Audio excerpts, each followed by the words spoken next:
Okay, everyone, welcome to this very special Peace Corps Philippines interview.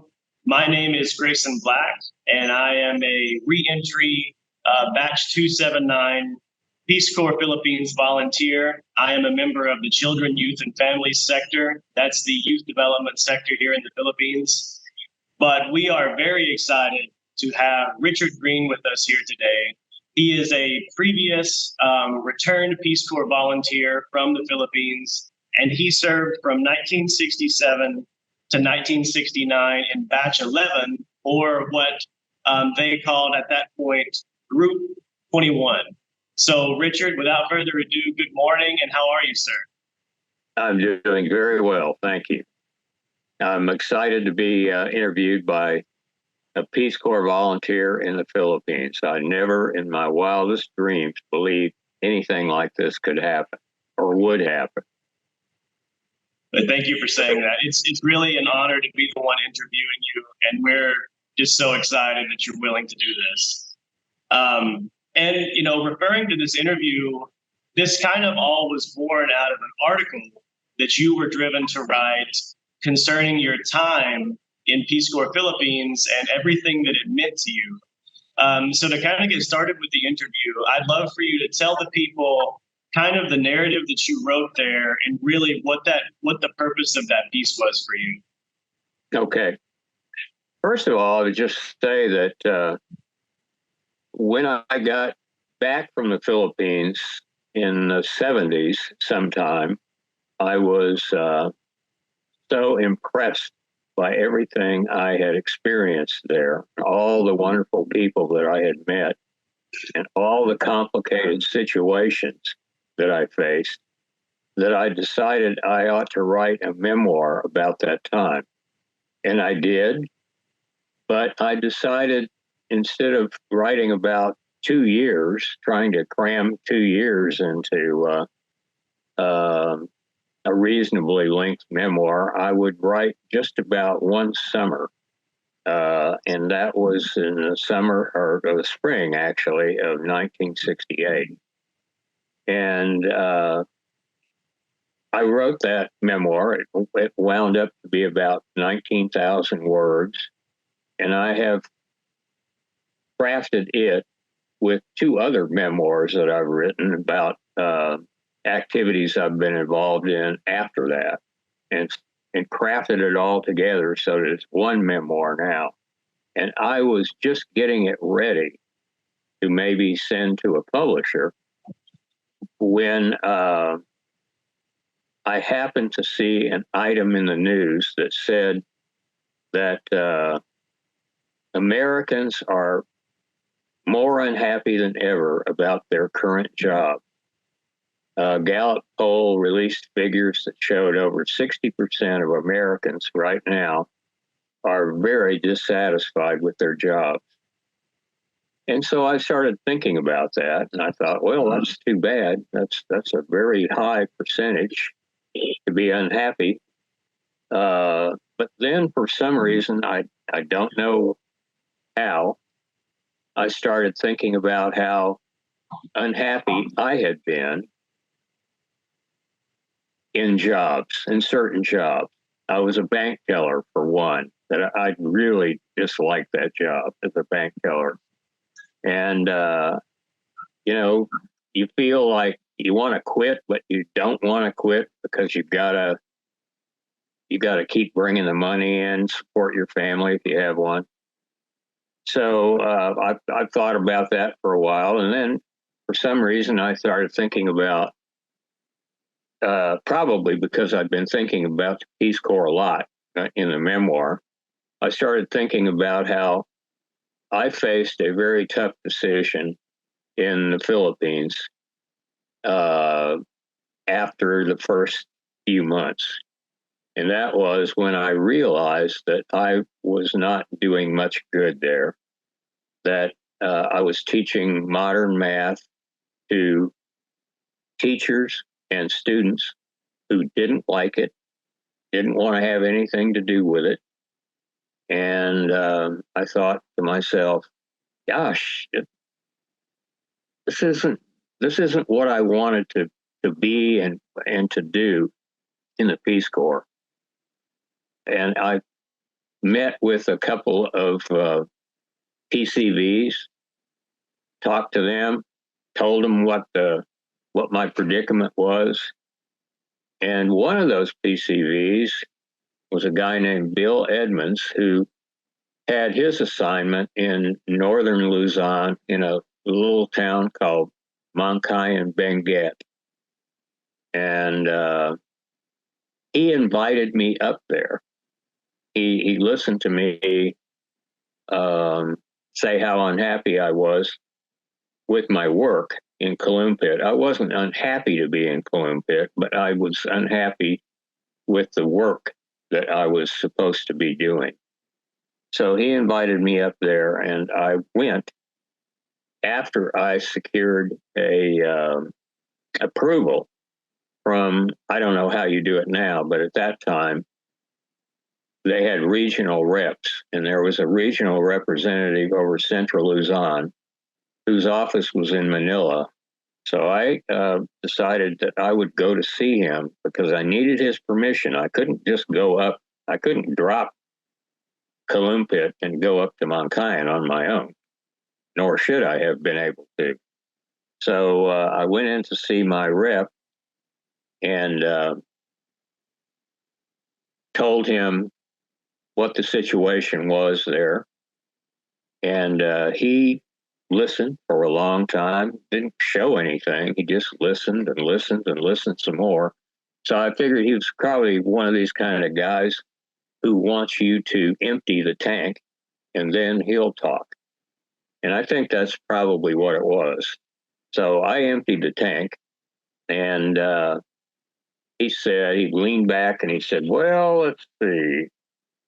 You know, you told me about that project in Mankayan Benguet. He said, that sounds really good. It was going to be, the town of Mankayan was going to build and install water sealed toilets around the community. They didn't have any.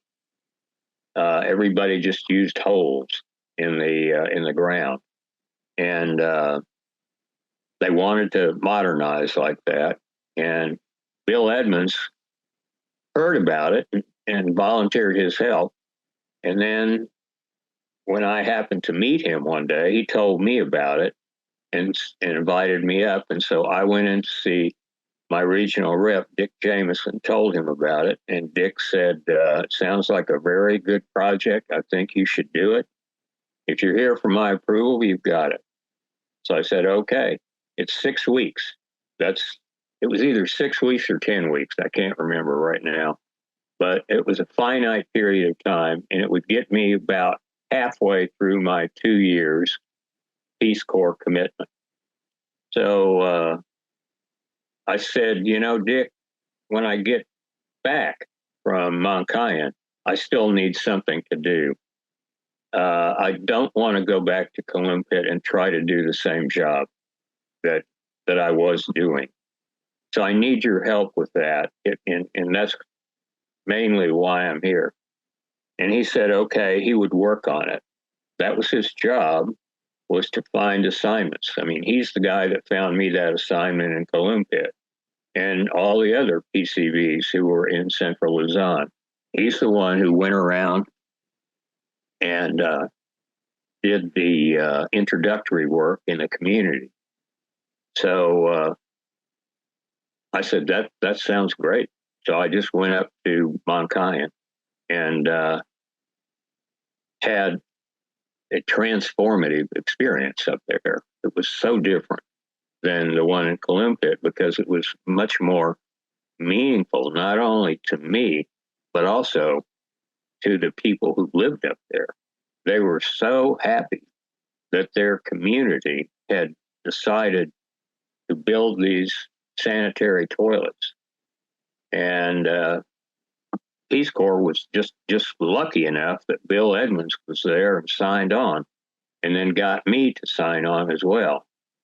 So I spent a wonderful span of weeks there, except for a couple of things. One was Robert Kennedy was running for president that spring of 1968. And at one point, I had been doing my work, helping to dig the holes deep down into the earth for the toilets. And I came up to take a break, and I saw these people clustered around a transistor radio. And I went over there and I said, "What's going on?" "Oh, no. Don't talk. We're listening." And every once in a while, I would hear the word Kennedy. And this was, I believe, June 4th of 1968.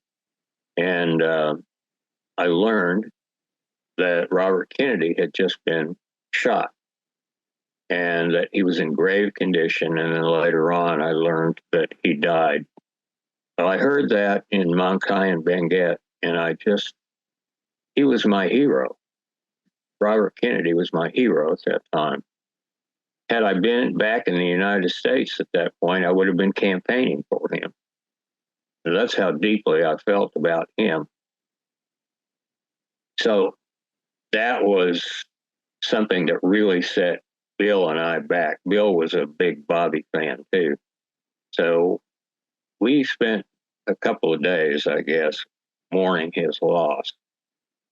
Other than that, though, it was a terrific experience in Mankayan, and I loved it. I knew that I wasn't going to stay in Mankayan because it was Bill's assignment. And the toilet project was finite. They weren't going to continue it after a few weeks. So I really needed something else. And at that point, found out somehow, and I cannot remember exactly how, that Dick Jameson had gotten me another assignment in Centro Luzon.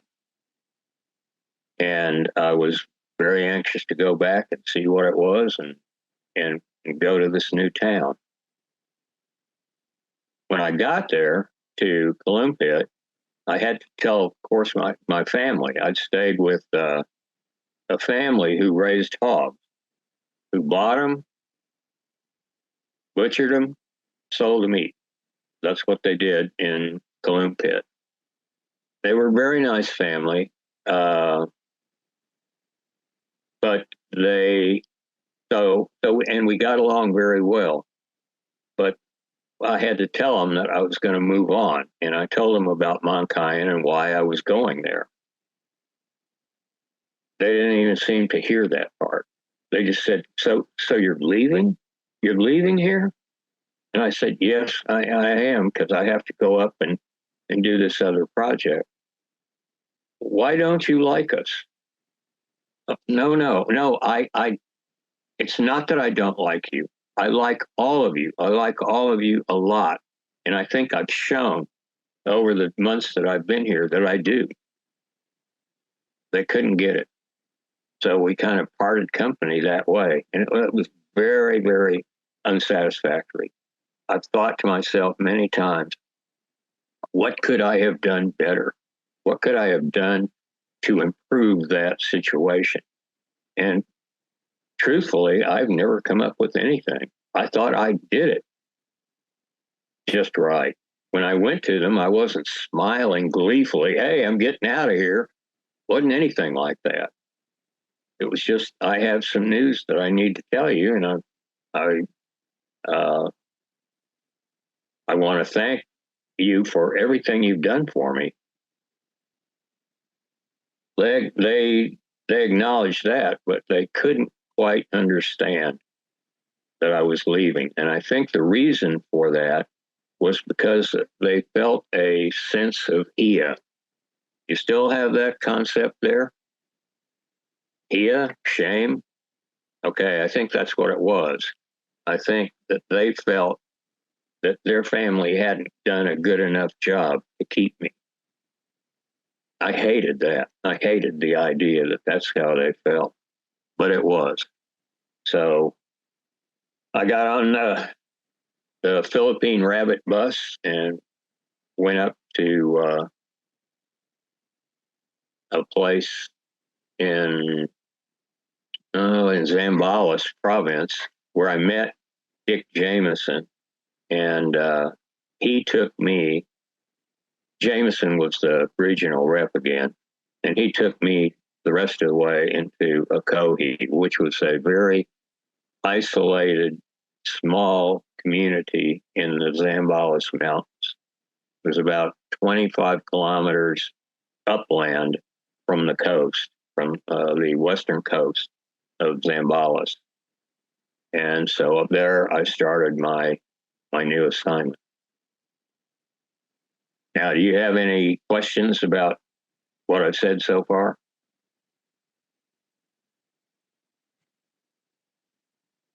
I have a ton, but I think I mean you're kind of right in the middle of your journey right now. So let's continue because I know from talking to you that the Ocoee experience was really the one that kind of wrapped up your service and made it super meaningful. So let's just jump straight into that. Okay. The way I recall, Jameson took me to a lady's house who was the math supervisor for the province. And she was going to take me to introduce me to the principal of the school, the elementary school there in Ocoee, and that's ACOJE. And get me acclimated because I still was going to be teaching modern math. And I, rather than object to that, when I had my meeting with Jameson, I just thought, hey, let's see what happens. Let's see what happens. Don't presume that it's going to be just like it was in Calumpit. And I am sure glad I did that because the greeting I got was 180 degrees different than the one I got in Calumpit. It's not that they didn't like me in Calumpit. It's that they heard that I was going to come and force them to learn modern math. And they were very resistant to that. And later on, after I'd been there for a few weeks, they started to tell me, we hate this. Our kids hate this. You know what? Do you have any idea? I said, well, no, not really. I mean, I didn't know you hated it. I thought you were resistant to it, but not hate it. No, we hate it. Oh, well, in that case, gosh, I didn't know what I could possibly do. I wasn't a magician. I wasn't able to, voila, modern math, here it is. Your government believes you need it. Ipso facto, you need it. No, there wasn't really much to say. And the other thing I want to say about Calumpit, you asked me previously, why didn't you just do something else then? I mean, why did you, if you saw that modern math wasn't a go, why didn't you try something else? Well, I think the reason was because I had a bachelor's degree and I was a generalist. And that was it. I didn't know how to do community development. I'd never worked on anything like that in the States. And furthermore, I didn't know anybody in Calumpit that was working on any kind of community development programs either. So there wasn't anybody to go to for direction. There just wasn't going to be that option. So when I'd run out of what I consider to be the options, then I decided I have to go. I have to go someplace else. Now, the difference when I got to Ocoee was that I had already worked for several weeks on this water sealed toilet project. So I knew how to do that. And I knew what I needed to do to get one started if they were interested. So I cooled my heels in Ocoee for a little while and taught and got to know people, and people were extremely friendly to me right from the very beginning. I don't know what it was, um, why they were so nice, why they were so friendly, but they certainly were, and I could feel their warmth. It was not an act.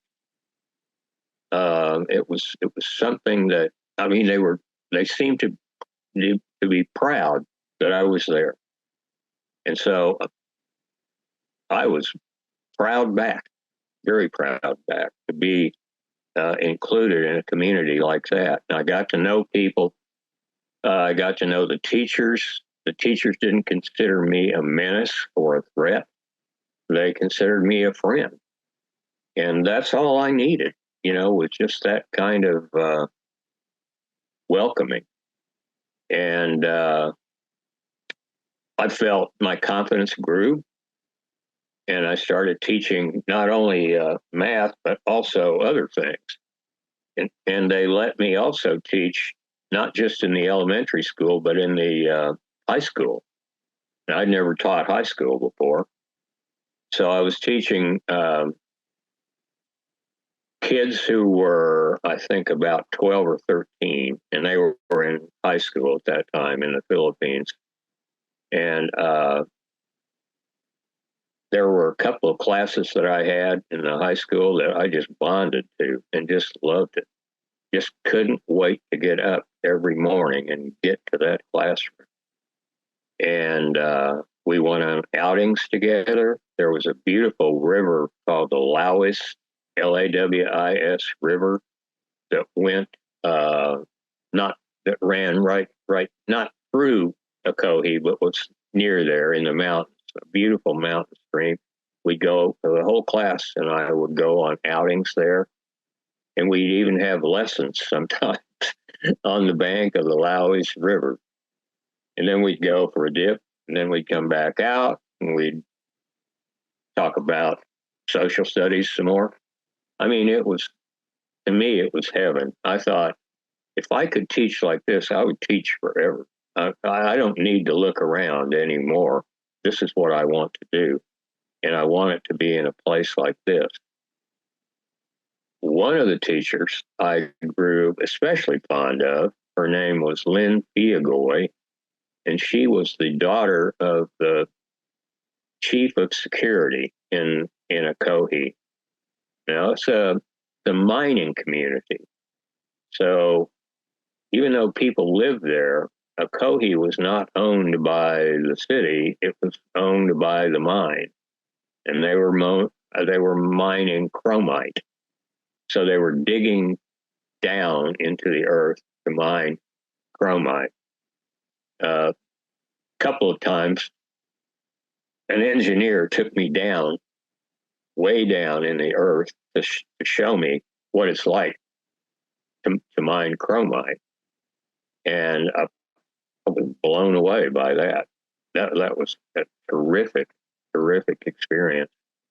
Um, in fact, the engineer who took me down became one of my best friends, even though he was 20 or 25 years older than me.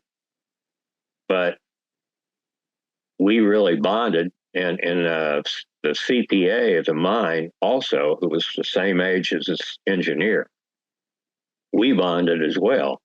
And so just about every night we would get together and we would have Pandawi rum and calamansi and talk over what had happened during the day and invite other people in. And it got to be kind of a round table, and it was the way I wanted to spend my evening when I wasn't spending it with Lynn Fiagoy, the daughter of the chief of security. But she was absolutely a stunning person, very, very intelligent. I don't know how she did it, but she knew a lot of American colloquialisms, and she when she talked to me, she talked colloquially. It was really interesting. I got to be so infatuated with her. I don't know. I never could really understand whether I was infatuated or whether I was in love. So one day I went to her house and made sure that Captain Fiagoy wasn't around. I didn't want him around at that point. And I said, Lynn, I have a special feeling about you, and I have had. I think about you all the time now. You're a great person. You're a great teacher. You've got a tremendous sense of humor. Everything I like. But I'm not sure that I'm in love with you. I'm not even, I don't even know if I know what love feels like. And my time in Ocoee is growing short. And I don't think that I'm going to wake up one day between now and then and be able to come to a firm, good conclusion. So I said, what I can do is I can ask Peace Corps to give me an extended stay. I can stay another 6 months or another year. And I don't know if they might say no, but if they say yes, then I would want it to be here and tell them why, that not because I'm seeking you, but because my work here is not done. I have yet more work to do. And part of that work was installing water seal toilets. That project got a go ahead when I went to the doctor and I in town went to the manager of Ocoee Mines and said, this is what we want to do. We want to install water seal toilets with comfort stations built up around them. In the bunkhouse portions of Ocoee where the miners live, they don't have toilet facilities. So let's build something for them. Now we need your help with equipment and supplies. I can go into Manila to AID, Agency for International Development, and get the blueprints for the toilets and how that would work.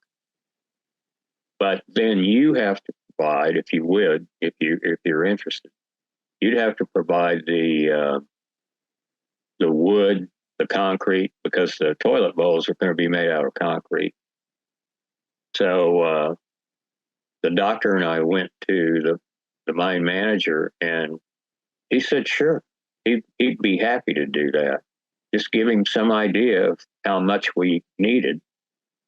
I didn't really know, so I just kind of made something up. Said, let's start with this, and if it's not enough, I'll come back and make another proposal. He said, okay. So we got started that way, and then I recruited students to work for us. And I said that we need to have not only have the holes dug in the earth. What we were going to do was we were going to build toilet bowls out of concrete, and then we were going to connect the neck of the toilet bowl to the top of a 50-gallon oil drum. We were going to have two 50-gallon oil drums, one on top of the other. We were going to bury those down about 10 or 12 feet in the ground. Put the neck of the toilet bowl in the top one, so all the waste would accumulate over years. And AID told me over years in those. And then when it was getting time, you could take the toilet bowl out of that, cover it all up, and then put the toilet bowl in the top part of another place that you had selected. So that project was really going great guns. And I told Lynn that I wanted to, I wanted to see that through. And we were almost near the end by the time I left. And so I said, getting back to that evening when I'm talking to her, that's what Peace Corps would ask me about. And that's what I'd tell them. I wouldn't tell them about you, but I'm telling you that the main reason I want to stay is to find out whether or not we would be happy as a man and wife, husband and wife. And he said, Dick, that's what everybody called me back then. Dick, if you want to stay longer because of me, he said, I wouldn't do it. What do you mean? Why? She said, because I can tell you right now, Dick, I am not leaving the Philippines. I am staying here. And she said, would you promise me right now, if you stayed and we got married, that we would always live in the Philippines? And I said, no, I don't want to do that. And I don't want to lie to you. And she said, well, there you have it. Then don't stay any longer in the Philippines if I'm the reason. Well, I was crushed by that. I mean, I really was, because that is one of the actions I didn't think that I was going to be facing, but sort of a rejection. But there it was. So I did stay on, and I did have, we recovered from that. We started teasing one another again and hanging around a little bit, not as much as we used to, but quite a bit. And we were still the item in the town. I mean, I didn't know it in the beginning, but people were discussing us all the time. What's he doing?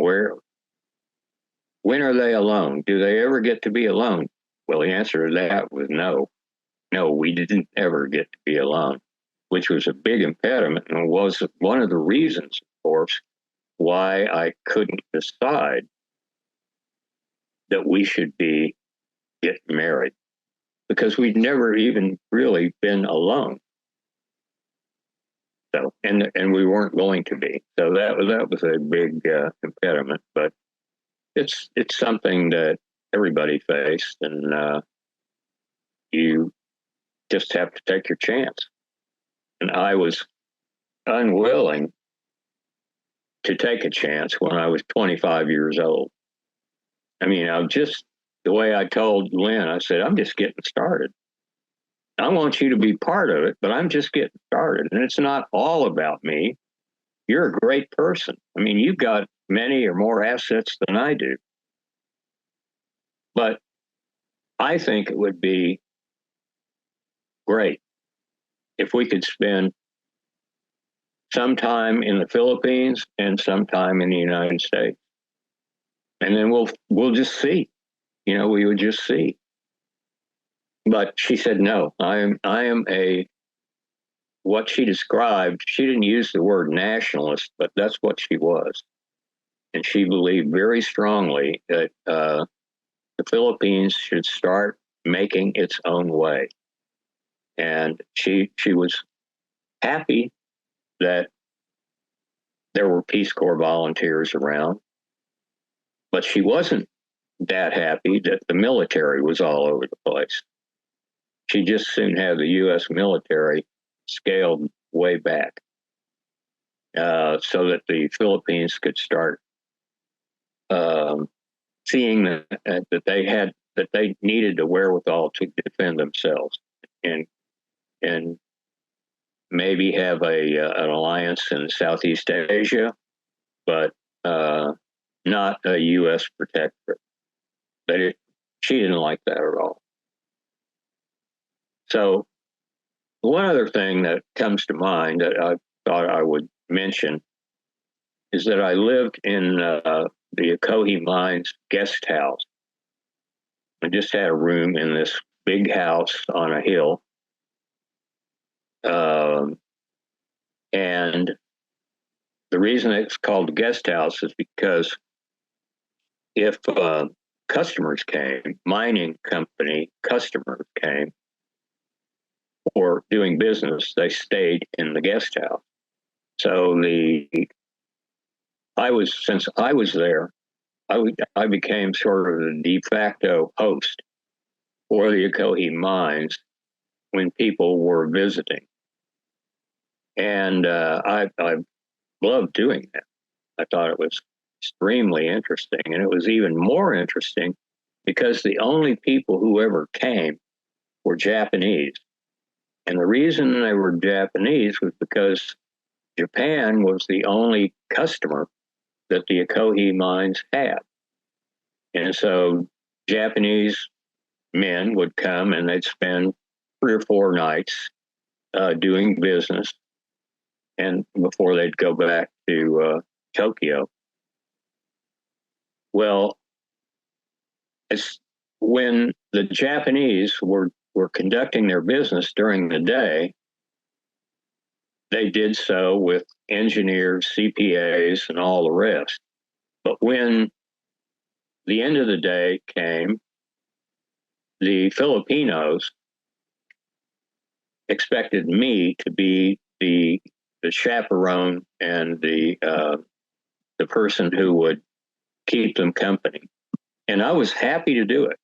But the reason that they expected this is because the older men, the engineer and the CPA and others, didn't like the Japanese. And the reason they didn't like them is because they had very clear memories, and they told me this repeatedly, about what the Japanese had done during World War II when they were occupying the Philippines. And there was some atrocious, savage things that were carried out by the Japanese on people that the people that I knew in Ocoee knew. And so they had very strong memories. And so their idea was, yeah, you're our customer and we have to do business with you. But at 5 o'clock, that's it. So I got to I didn't have anything against the Japanese at all. I wanted to get to know the Japanese. So I did, and was extremely happy to meet these guys. They were very nice, all of them. We'd sometimes sit around after we'd have some Tanduay rum. We'd sit around and they'd start singing American folk songs. I was astounded. I didn't know any Japanese folk songs. How did they know American folk songs? They did, and they knew all the words too. They were very impressive people. Very impressive. So that was another benefit. I had so many benefits that I could talk about. I could go on and on. Anyway. Well, I'll just jump in here because I really wanted you to tell that story and kind of set up the structure of that you wrote that article around. And I think it's so important to start with that story kind of uninterrupted, because so many currently serving Peace Corps members, especially in the Philippines, but all over the world, I think can relate to that mix of unique experiences that you could only have in a program like Peace Corps, plus inspiring experiences that you take with you, like personally and professionally, but then also those challenging experiences that you never quite feel like you resolved, but you have to find resiliency in and kind of find a way to move forward and to grow from that. So thank you for taking all that time and laying all that out. I would say at this point, people are probably wondering a little bit more about you So I'm wondering, can you give us kind of your background right before you went into Peace Corps and going in, and then maybe tell us a little bit about yourself now and kind of what you've done since then? Okay. I grew up in Muskogee, Oklahoma. I am a genuine Okie from Muskogee, and very proud of it. Uh, but actually, my senior year of high school, my dad got a job opportunity he couldn't pass up, and we moved to Austin, Texas. So I actually graduated from uh, Austin High School in Austin, Texas. And then I went to the University of Texas. I was a trombone player and a pretty good trombone player. And I was in the UT marching band my freshman year. We went on all the football trips. It was a great experience. And then I wound up at the University of Oklahoma because I didn't want to go to Texas anymore. I felt like I was betraying my Okie roots by going to Texas. So I went to OU and I graduated with a bachelor's degree in history in 1967. And I'll just tell you this little story. One day I was trying to figure out, well, not just one day, but over this period of time, when I was about to graduate, I thought to myself, I don't know what I'm going to do with this. So I've got a history degree, but what am I going to do with that? It's not worth much. So I was walking through the student union one day, got outside, and there was a Peace Corps recruiting booth set up outside with an attractive young lady. And she said something like, "Come on over here, big boy." Me? And so I walked over there and she said, "You ever thought about being in the Peace Corps?" And I said, "No." And she said, "Well, this is a good time to think about it." "Why is that?" "Well, because I'm here recruiting and I'm going to give a 15-minute language test tonight here at the student union. That's all you have to do is take the language test, fill out an application. That's it." And I said, "Well, okay, that sounds good." It wasn't absolutely true that I'd never thought about Peace Corps. Being a big fan of John F. Kennedy, I knew about the Peace Corps and I thought about it a little bit, not very seriously, but I thought this is a damn good program that he's come up with, and it sounds perfect for a lot of people. I didn't see that it was perfect for me at that point. But anyway, I showed up that night at 7 o'clock. She told me that if I would show up, I could show her around Norman. I asked her if I could show her around Norman. And she said, "Well, sure, be happy to." I said, "Okay." Well, so I showed up at 7. She wasn't there. Some man was there in her place. Oh, damn. Oh no. So I almost left at that point. I was mad. And anyway, the man said, "Well, you're here. Why don't you just take the language test?" And I said, "Okay." So I sat down, took the language test, filled out the application, which didn't take very long, and sent it off. It was like 3 weeks later, or maybe a month later, I got a letter in the mail saying congratulations that I'd been accepted. And I'd forgotten about it. I'd forgotten that I'd even applied. I was aghast in one way, but kind of excited in another. And the thing that sewed it up for me, absolutely unequivocally going to be yes, I want in, was the fact that the training would start in June just a couple of months from then. And it would, the training would start in June, and it would be in Hilo, Hawaii. And I went, Hawaii? I never in my wildest dreams believed I would ever see Hawaii. I was blown away. So right after I got that, saw it, I knew the answer was going to be yes. But before I could even say yes, I called up everybody I knew and I said, "Do you know what I just got in the mail? Do you know where I'm going?"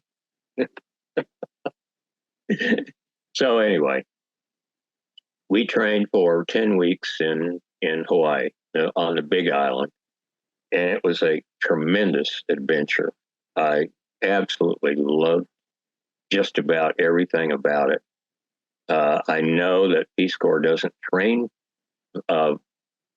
trainees in Hawaii anymore, and I think I know why. Because your time would be better spent in the country you're going to serve than in Hawaii. Well, I can say that now, but I wouldn't trade that 10 weeks in Hawaii for anything. That was absolutely a terrific period where not only did I see all these sites, volcanoes, uh, black sand, green sand, on and on and on. Waikiki. No, I didn't get to see Waikiki, but I saw the Big Island.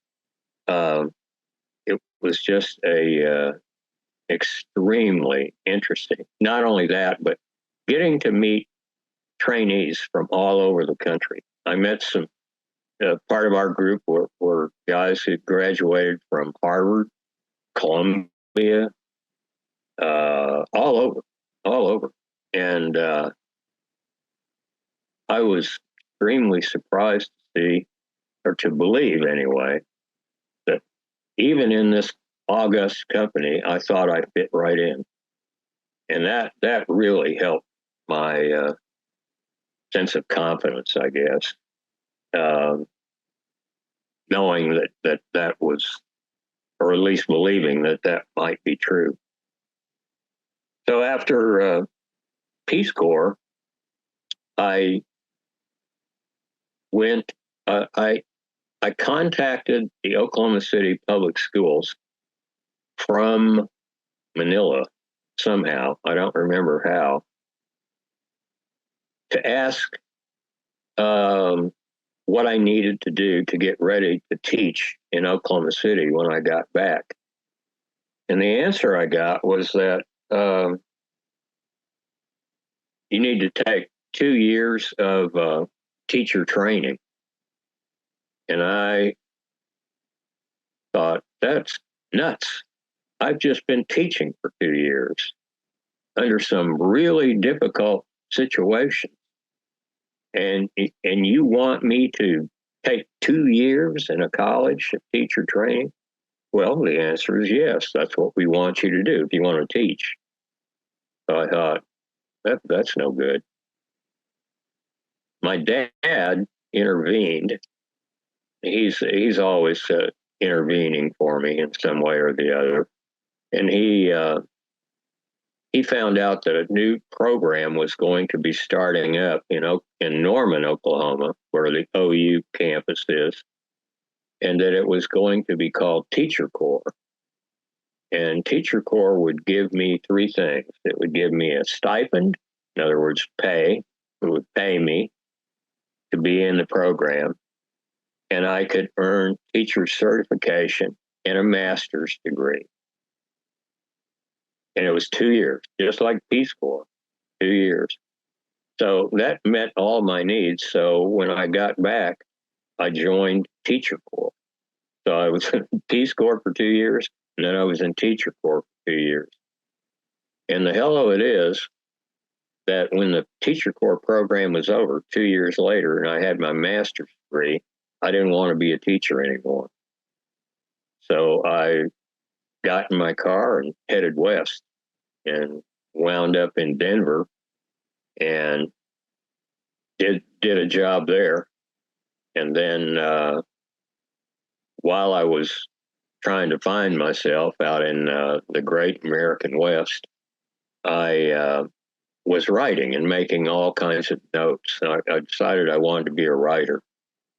So that's what I did, was I started writing short stories and just accounts of things that I would see that would interest me and I thought might make columns. So I did that, and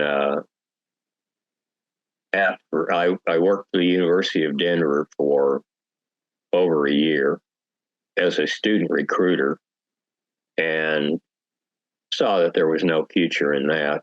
So I returned to Oklahoma in late 1973, and in 1974, I went to one of my teacher corps friends who was a reporter on the Norman Transcript newspaper, and he got me a job as a writer with the University of Oklahoma Health Sciences Center in Oklahoma City. So I became, with no experience, a medical writer. And I held that job for 14 years and really, really liked it. I wrote about research. I wrote about outstanding teachers and what makes outstanding teachers. So I had that job for, so about 14 years. And then after that, I had been writing profiles of leaders in medicine in Oklahoma, long ones, like 5,000, 6,000 words. I would meet with them and I'd interview them for hours sometimes, or 2 days, and got great material, great stories, and just loved doing that. One of those stories was on a Kiowa Indian named Everett Rhodes. And Everett Rhodes went on to become the first Native American director of the Indian Health Service in Washington. And so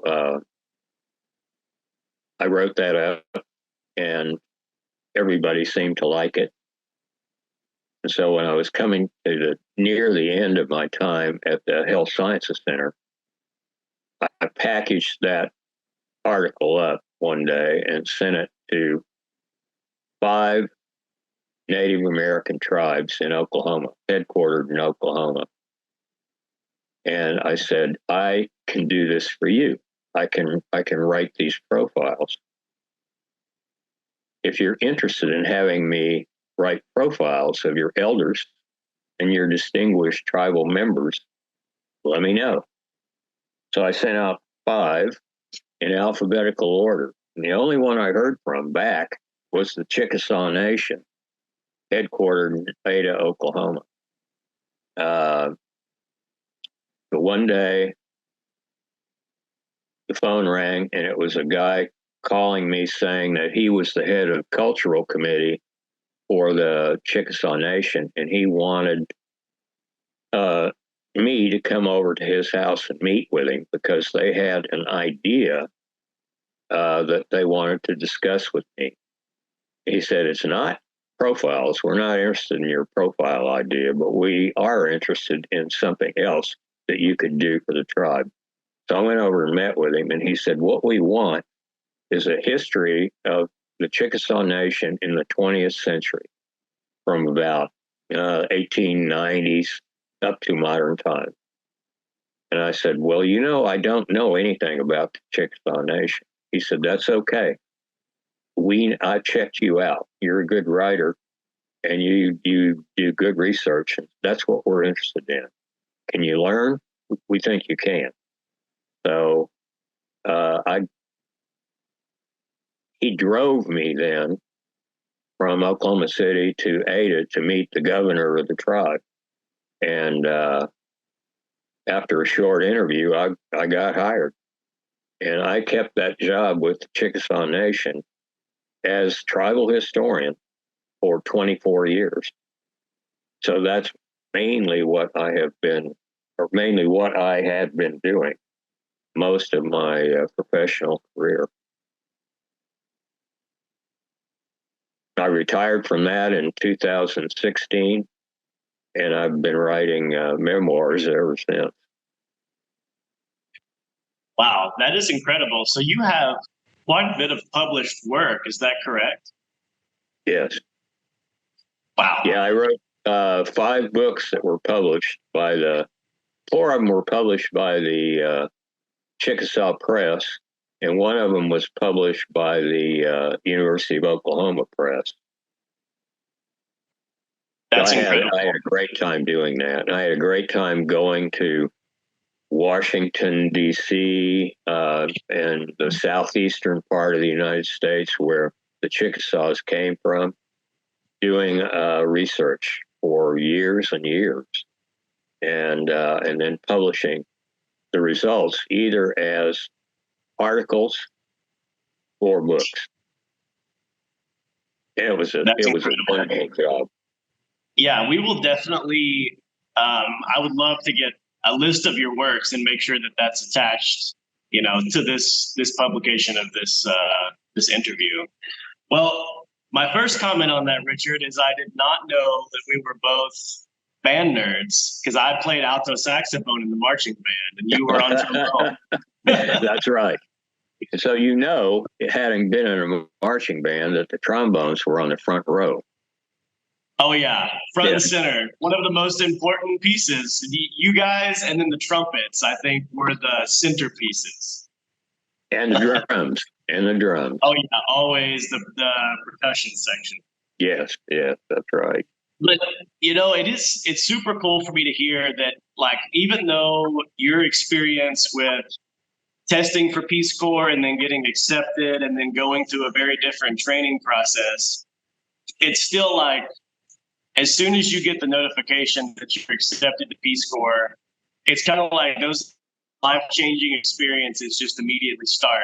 It's like for you hear, oh my gosh, I'm going to Hawaii. Like, yeah. I want to tell everybody about this. And even for us, though we didn't go to Hawaii, like, we're still like, oh, we're going to LA to do staging. And then we're going to be in the Philippines doing this training.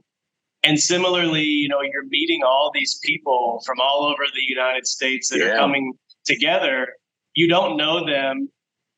But the cool thing is, like, you realize really quickly that you all have some kind of quirky thing in common because you're all interested in doing this thing that is Peace Corps, Right.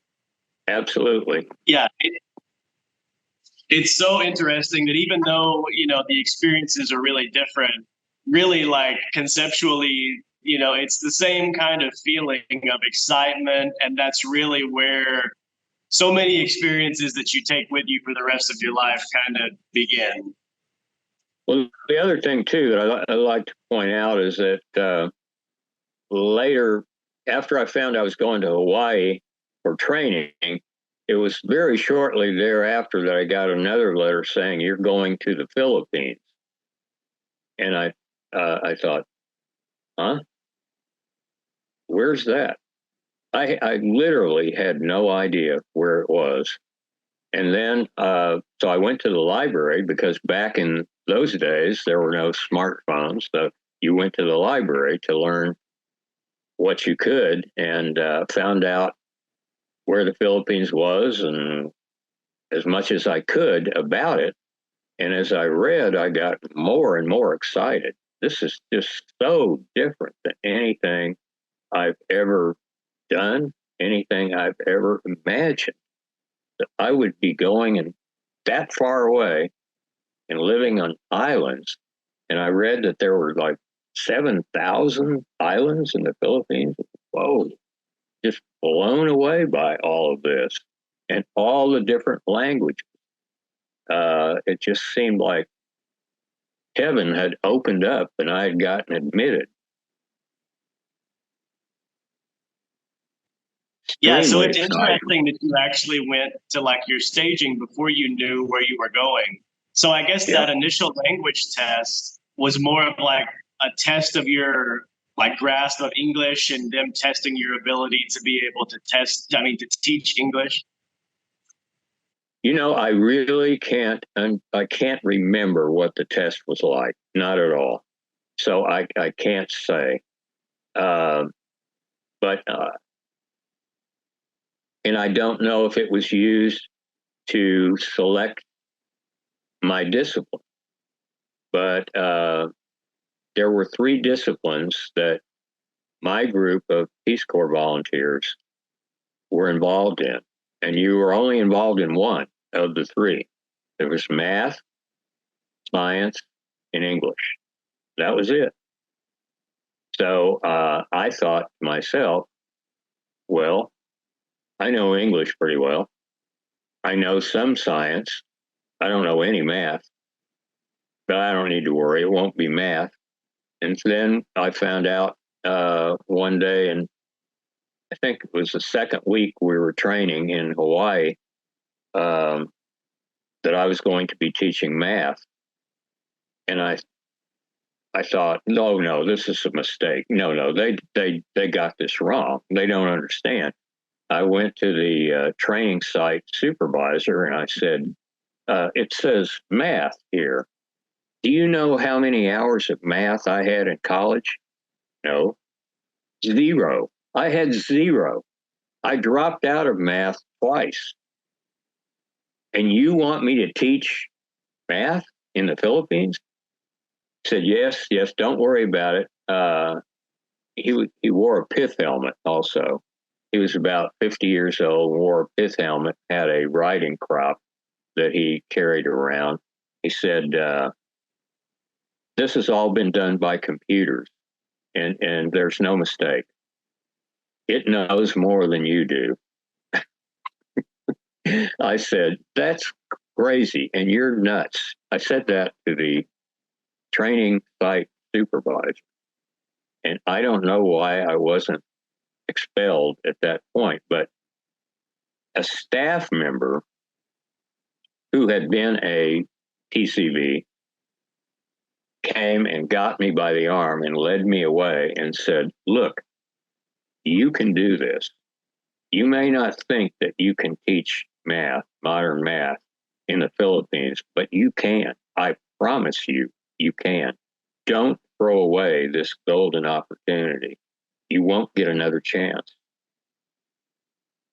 And she was right in my face like that. She was looking at me so earnestly, more earnestly than I think anybody has ever looked at me other than my mother. And it stopped me short. And I immediately stopped complaining, went over and apologized to the site supervisor. So I got carried away. He hit me with his riding crop in the head, but I guess that was his way of saying, okay, I'll give you another try. I'll give you another chance. So, if that lady had not come over and done that, I don't know what would have happened. Because we had gotten that sounds like one of the pivotal moments that, that would have sent you in one direction or another. And, thankfully she convinced you and talked you into continuing that life-changing Peace Corps experience. But, I think that I would have had the same reaction to you if I was told I was going to be teaching math, because I think we share no love for math. Well, math's fine, but that's not what I wanted to be doing. I wanted to be. I thought English. I can teach English, and I did teach English, and I was pretty good at it once I got over there and got the chance, especially in a Kohi.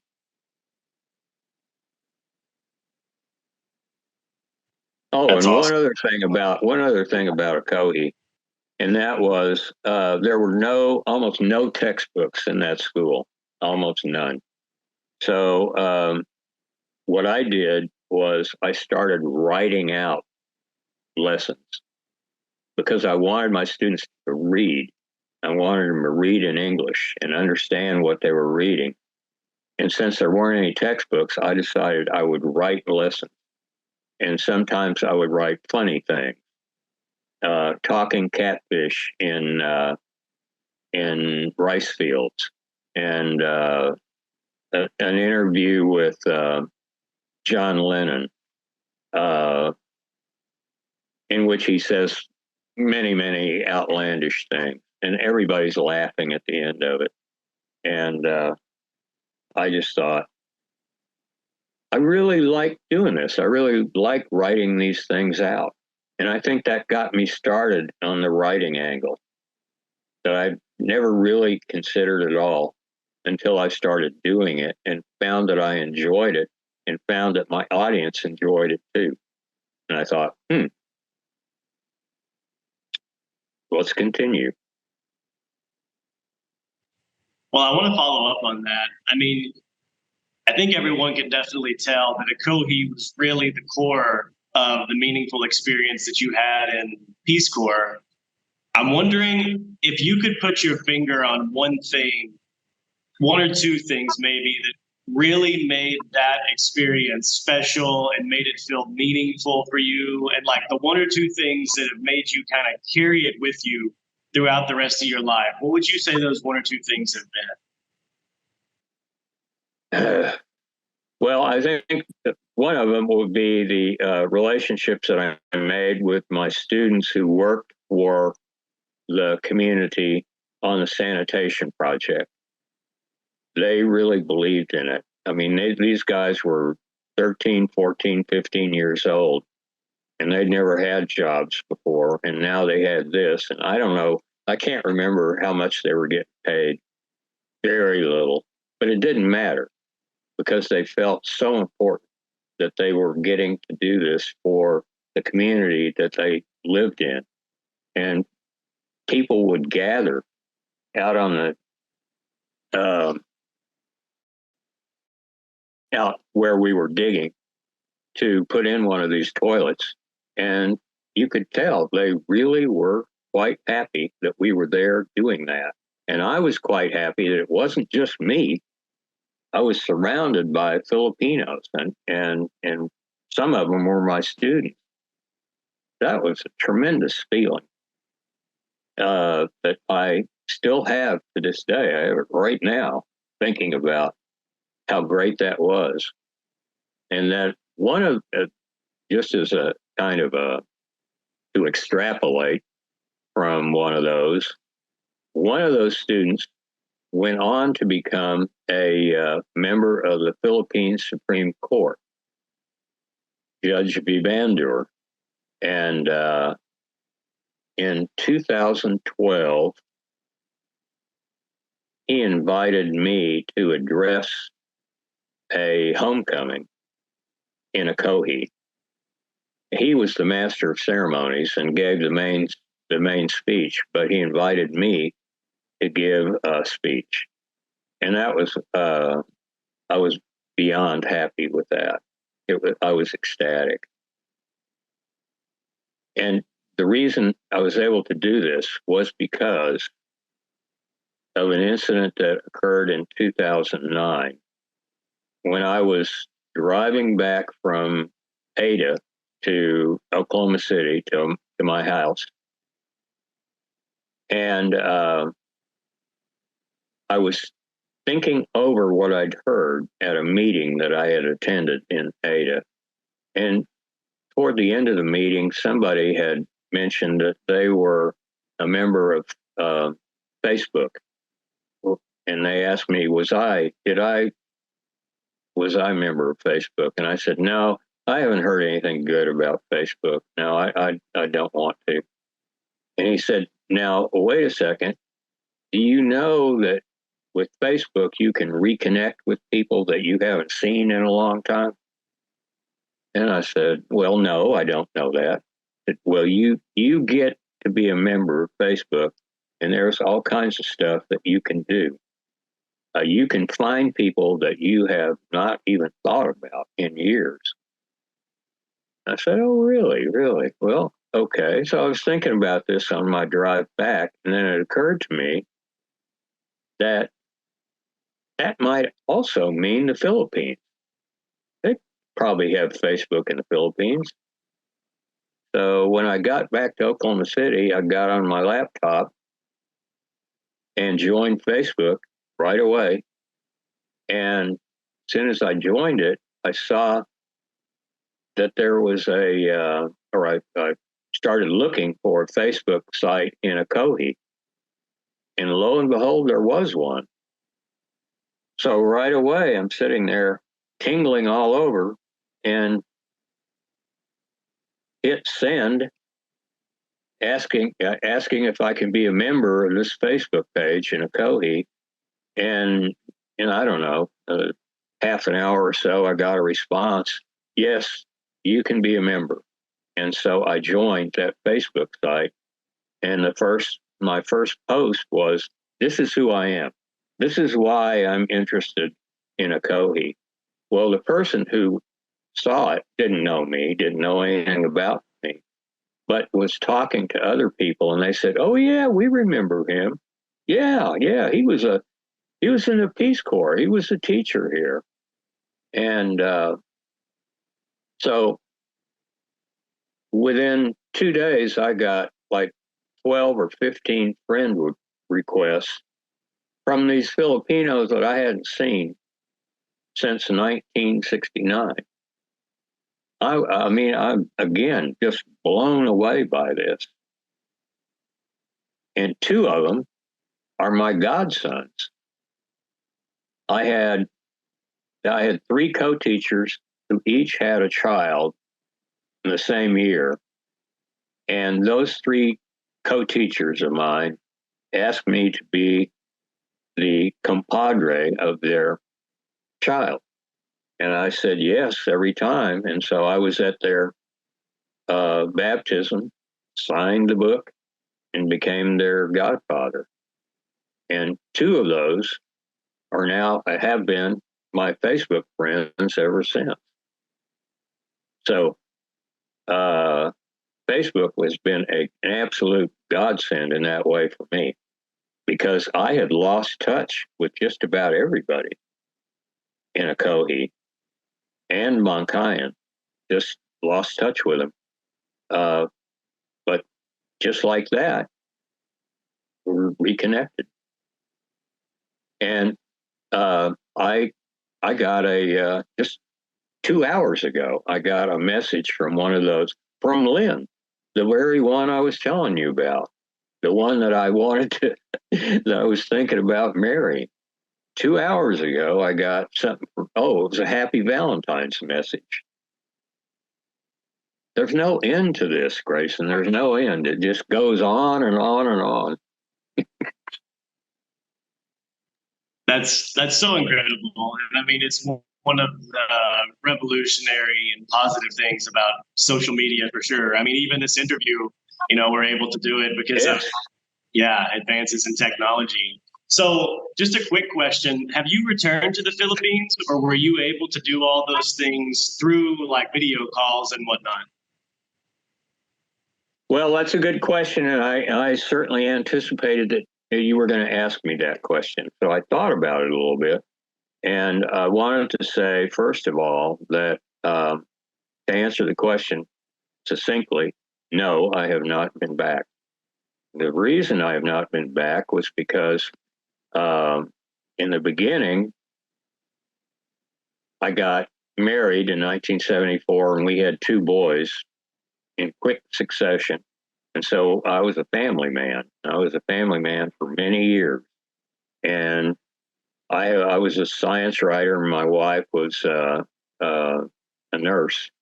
And so we did all right, but we didn't have a lot of extra money. And when the boys got old enough to where I started thinking they might really like it, a trip to the Philippines to see where their dad was, to meet some of my friends.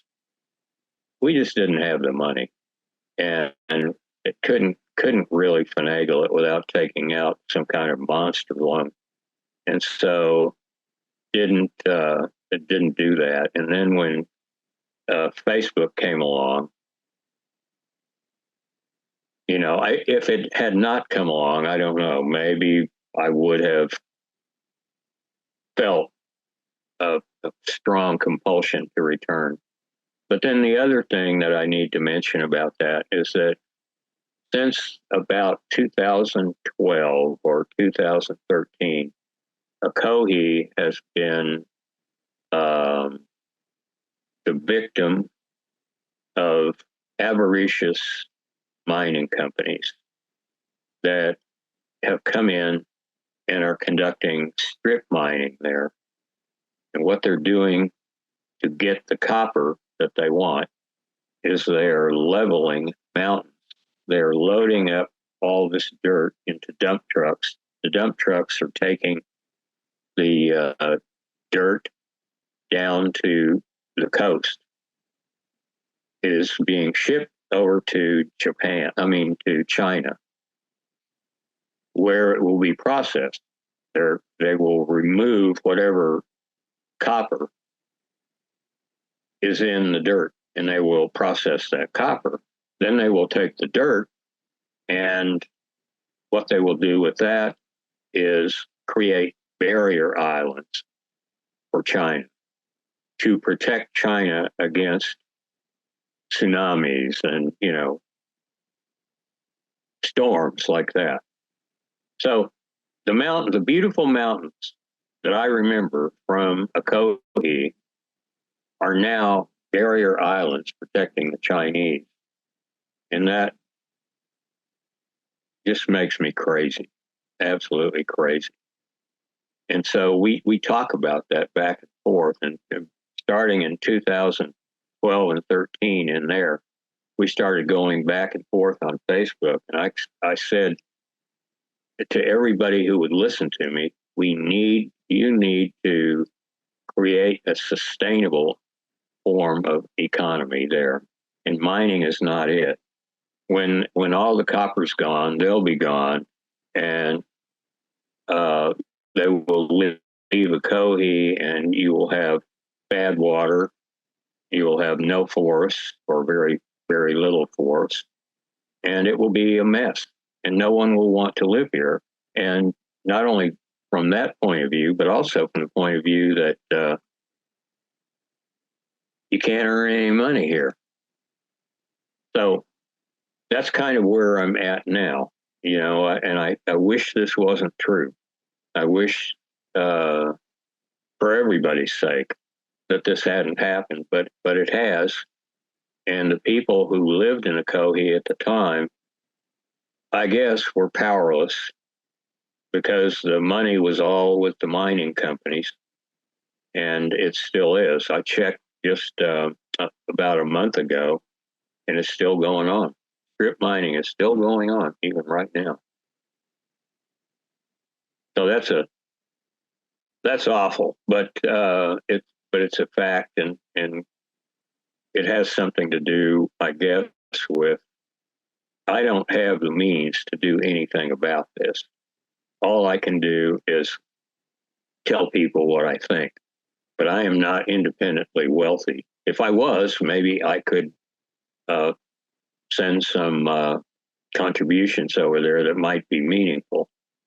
Or maybe I could go over there and I could talk to national, provincial officials, leaders of nonprofits, whatever.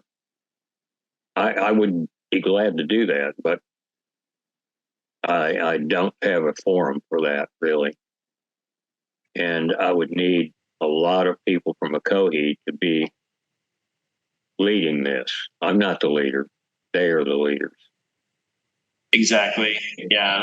I mean, that's a really tough situation, a situation where a population is being victimized like that. But I mean, it sounds like the ability that you've had to reconnect with them has been really meaningful. And it sounds like, through Facebook, those connections are still really strong. I mean, it sounds like you're able to communicate even on a weekly basis, which is really awesome. Yes.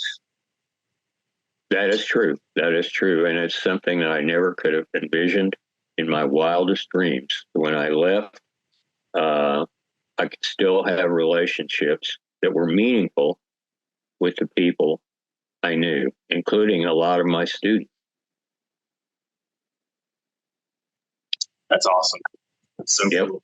Yep, it is. And that's a huge benefit that I think any Peace Corps volunteer can have. If you've been somewhere and you were accepted, you did a good job and you feel good about it, they feel, the people in the town or wherever you were feel good about you, you're going to have friends for the rest of your life. It's going to be meaningful. Yeah, and I want to wrap up here. I want to kind of jump off of that actually, because I was listening to you earlier, and I'm really inspired by the job that you ended up having. I don't want this to be too much of a stretch, but it seems like you really had that Peace Corps experience of finding yourself and kind of becoming a little bit more adventurous through all the changes you had over your time in the Philippines. Right. And I mean, it really seems like you returned to the United States kind of more confident in yourself and not so fearful of really pursuing what you wanted to do and wanting that sense of fulfillment instead of just settling for whatever job was the first one that was available. And it seemed like it really led you kind of like to your dream job at the end. It absolutely did. It was a transformative experience. You hear that word all the time. Peace Corps volunteers use that word all the time, and so do I. And it's absolutely the best word, the most operative word to describe my experience is transforming. That's what it was. That gave me the kind of confidence to go out and tell Chickasaw man that I didn't know anything about his tribe, but hey, give me a chance. I would never have done that before. I would never have done that. I wouldn't have had the temerity or the guts to do that. But I used to think, when I got back to the States and I faced this tough situation with options, and I would think, hey, I made it there, I can make it anywhere. That kind of became my silly mantra. Yeah, but I mean, I think it's the perfect metaphor, and having had that experience of applying, getting accepted, surviving, so to speak, or being resilient enough to get through to the end, and then having a full career after that. I'm curious, just to wrap up, what would you say to currently serving Peace Corps members to give them some inspiration? And then maybe even as a follow-up, what would you say to people who are not yet in the Peace Corps but are considering it as an option in the future? I would say that it's best for you, if you're considering it as an option, to talk to some Peace Corps volunteers, to some RPCVs. You really need to talk to them. You really need to ask serious questions, get serious responses, spend that kind of time researching. And you will get a lot of pros, and you will get some cons also. And those are both very, very essential to you making up a decision about whether or not you want to spend 2 years of your life somewhere else doing something you don't know anything about now. Very, very, you can do the research. There's all kinds of ways to do it. And one of the reasons that I wrote this thing and sent to Peace Corps Philippines was I wanted people who were in the Philippines as Peace Corps volunteers to know this is what I did. I faced these tough situations, and this is what I did. And I think that's very important, because before I did that, and you asked me about changing assignments, I would have said, no, that's not anything I'm going to do. I'm just going to go over there, do my assignment, and come home. But what happens if you don't, if it's not meeting your needs, not meeting their needs? What do you do about it?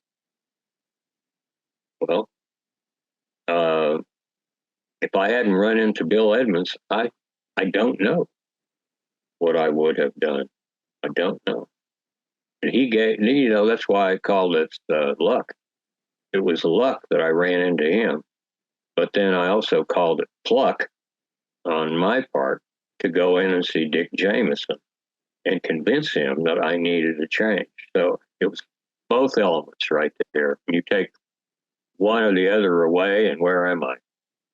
Nowhere. So there are options. When you leave your home and your community and your friends, you're going to sign on for 2 years somewhere else. You need to know that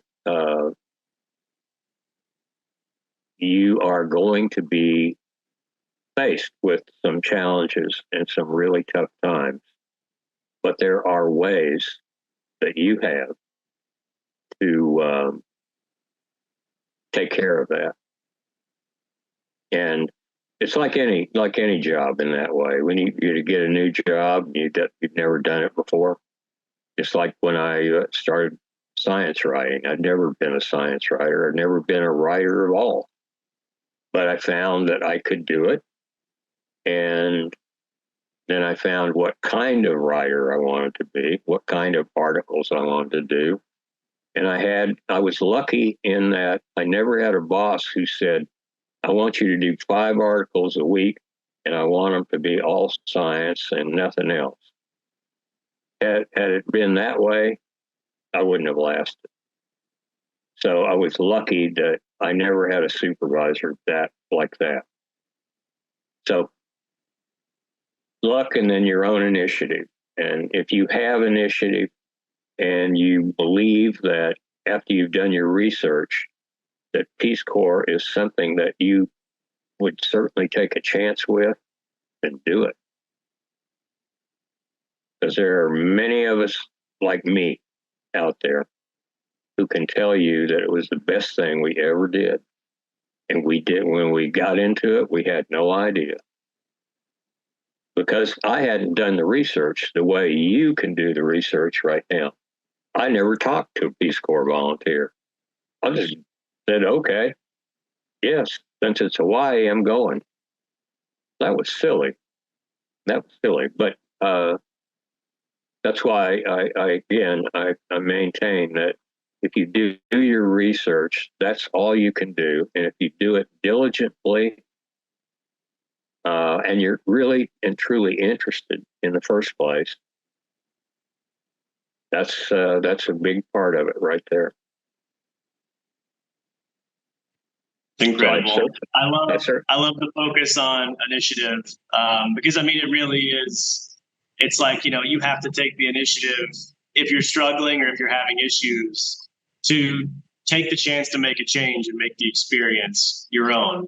Because there are so many different options, different things you can do, even staying at your own site in the Peace Corps. So I love the inspiring words on initiative there. Yeah.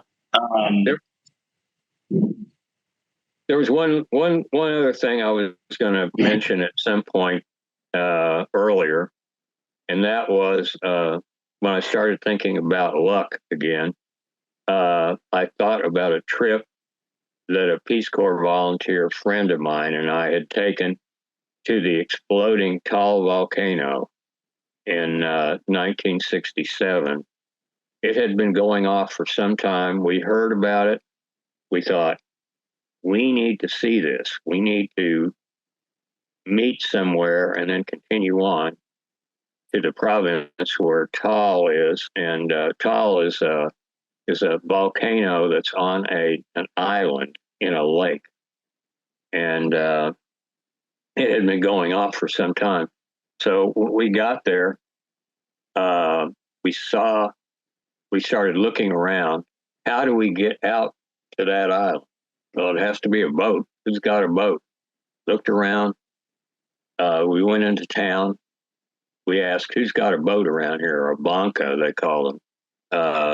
Well, he does. Okay, let's talk to him. Will you take us out to the island? And he said, oh, sure, do that.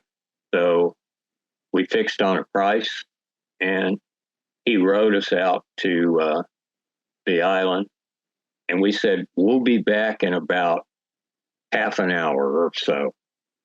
We saw that it was a pretty big hill to climb, but we were determined to get to the crater because we saw that all the cinders and everything were blowing the other way.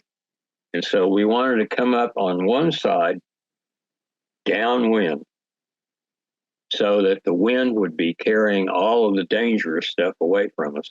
So we went up to the lip of the crater, and it took quite a while to get up there because we were sinking down in what seemed to be sand, and finally got to the top.